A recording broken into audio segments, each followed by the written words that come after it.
Well, ladies and gentlemen, good morning. I am delighted by the opportunity to address such a distinguished audience here in Hong Kong, the financial heart of Asia.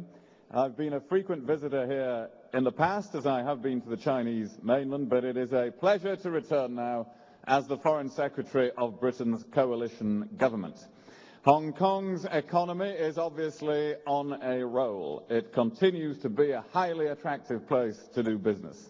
As one of the world's leading global financial centers and host to 70 of the world's 100 largest banks, it is a shining example of Asian success and the opportunities this region has to offer. The Heritage Foundation last week again rated Hong Kong the freest economy in the world for the 17th time. Its independent judiciary is robust, its civil service is a model. Moves last year towards more representative elections are welcome. Debate is vigorous. You have shown that one country, two systems is working. For some, it may be counterintuitive that a foreign secretary would come to address a financial forum. But this choice is very deliberate. We know that foreign policy and economic success go hand in hand. It is one of the tasks of British foreign policy to advocate Britain as a home for business and investment and to contribute to our economy.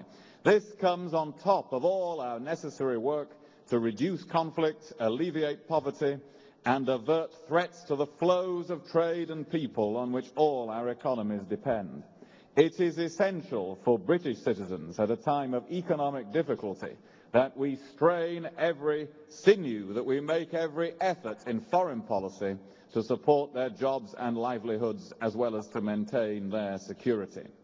We also know that as economic weight and political influence shifts to many of the countries of the East and the South, British diplomacy has to shift its weight accordingly. Many of these countries are also the same ones we need to work with in multilateral organizations and in matters of security. So there is a double imperative for this shift in emphasis. Successful international cooperation to tackle climate change, prevent nuclear proliferation in the Middle East, and stem international terrorism all require intensive exchanges with partners in Asia, and this is a major component of our stronger ties with the emerging economies in this region. One of the missions of the Foreign Office I lead is to make the new connections that help support British-based businesses as they seek out opportunity in these countries, as well as to advance other British interests. So in our first 9 months as a new British government, we have started a wide-ranging initiative to broaden our ties with the Gulf states, diplomacy, defense, trade, culture, education, and health. We have called an end to Britain's retreat from Latin America. We have set out to reinvigorate our ties with Japan. We have called for a new special relationship with India, and we have launched a new partnership for growth with China. After I leave Hong Kong on this visit, I will be the first British Foreign Secretary to visit Australia and New Zealand in nearly 20 years. We have appointed an excellent new minister devoted solely to promoting UK trade and investment, Lord Stephen Green, and as an ex-group chairman of HSBC, he will need little introduction to you. And of course, we have taken the tough decisions in the United Kingdom needed to get a grip of the nation's finances and to set it on the path to recovery and growth. We are hard-wiring a commercial focus in our foreign policy so that we become even more agile in cultivating the relationships that Britain needs to prosper well into the future. We will work hard to support British businesses as they look east to the opportunities in Asia, while urging companies and governments in Asia to continue to look west to Britain as a natural home for trade and investment and for access into European markets. And as a third strand, we will also work with our partners in Asia and around the world on reform of the international financial system, removing international barriers to free trade and promoting low-carbon growth. So this is the approach you can expect from the government of Britain: reinvigorating bilateral ties, investing in relationships in the emerging markets, championing the United Kingdom, and working to strengthen the international system. There can be no doubt of the importance of Asian markets, By 2030, Asian consumers are forecast to spend around $32 trillion annually, comprising about 43% of worldwide consumption. Asia's strong and sustained growth has acted as a linchpin for global trade during the global economic downturn. Japan and China represent the two largest world markets for luxury goods, a vital industry of the UK. And that market Asia continues to lead the global recovery. So the economic compass of British businesses should be pointing firmly east, and indeed for many it is already doing so. This region plays host to over £84 billion of the stock of outward foreign investment from the UK last year, a £10 billion increase on 2009 on 2008, and 8% of all British overseas investment. UK exports of goods to the region last year amounted to £22 billion, around 10% of the UK's total export revenue, while the UK ranks alongside Germany as the largest European investor in China. Even so, a report card for the UK's trade relationship with Asia would read, "Good, but could do better," and we are ambitious for what we can achieve in the future. A particular focus of our efforts must be on China. Last November, our Prime Minister led the UK's largest ever trade delegation to Beijing, leading to tangible benefits for businesses on both sides. Among these were the launch of a new $500 million UK-China investment fund, announcement of the first UK-Chinese banking joint venture, and agreement by Rolls-Royce to supply £750 million worth of engines to China Eastern. Last week, the Vice Premier of China was in London for a highly successful visit, during which deals of £2.6 billion were signed, including a commitment by Jaguar Land Rover to sales of 40,000 vehicles this year. Agreement, too, was reached between BP and the China National Offshore Oil to conduct deep water exploration in the South China Sea. We have also agreed with the Chinese senior leadership that the UK and China are partners for growth. Our economies are becoming increasingly complementary, and we have a strong shared interest in making the most of our bilateral trade and investment relationship, keeping our markets open to each other and working together to make the case globally for free trade. The Prime Minister also led a successful trade delegation to India last year, and we look forward to this initiative bearing early fruit. So in 2011, we will continue to make progress towards increased trade and investments between the UK and Asia. The United Kingdom has much to offer, and there are many reasons why Asia's entrepreneurs and investors should cast their gaze to Britain, while our companies look east.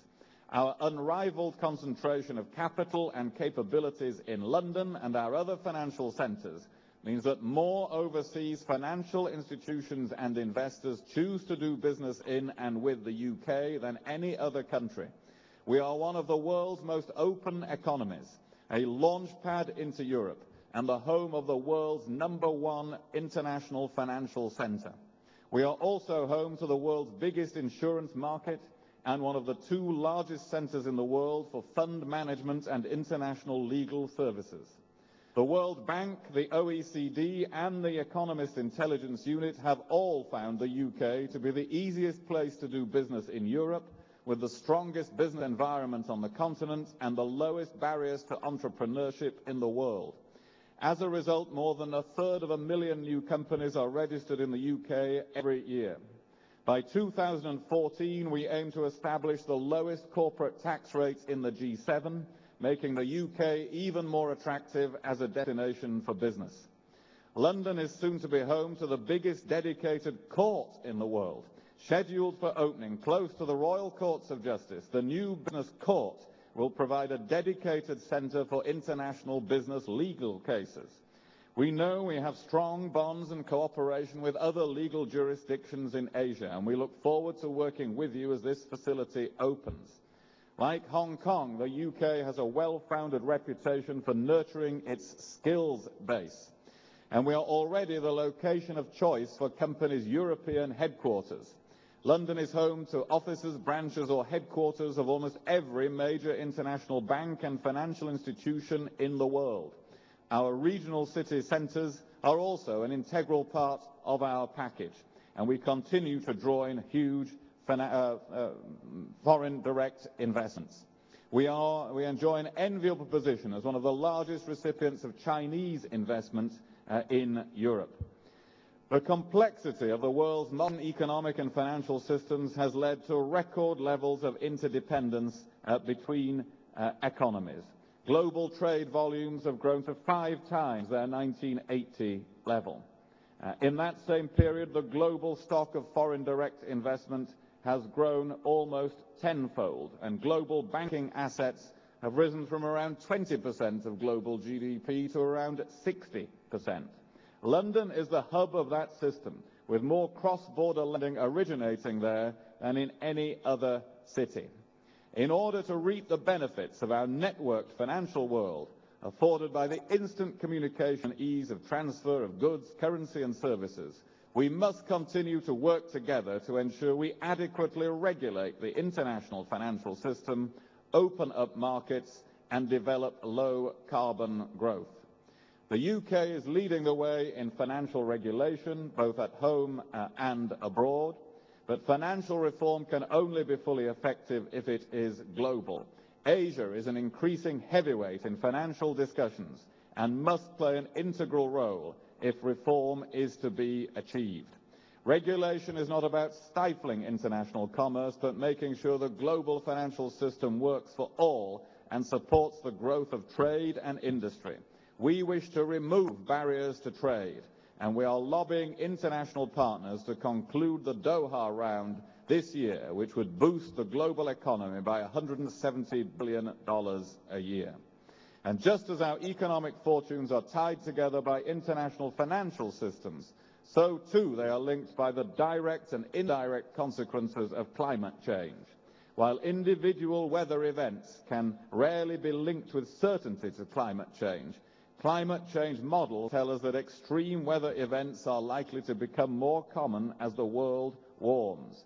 Low-carbon investment not only mitigates against the threats posed, but also provides potential for profitable investments in fast-growing markets. We are committed to creating a green investment bank to enable businesses to obtain the finance they need for green growth. Some of our Asian partners are doing the same, with South Korea basing its next stage of development on a 5-year green growth plan, and China investing more than anyone else in clean energy in recent times. The financial sector has an important role to play in allocating investment to sustain low-carbon growth in Asia. So there are clear reasons for British and Asian businesses to seek one another out as business partners for the future. Asia and the UK both have significant legacies as historical international traders. History teaches us that where trade and industry is concerned, those who look ahead to foresee changing and emerging prospects and to act upon them are the ones that prosper. This is a process of evolution and change which comes naturally to successful businesses, and one which we know governments must emulate. It is our strong hope and belief in the British government that the UK and Asia can prosper together in this way in the years to come. I wish you a successful forum, and thank you for listening this morning. Thank you very much indeed.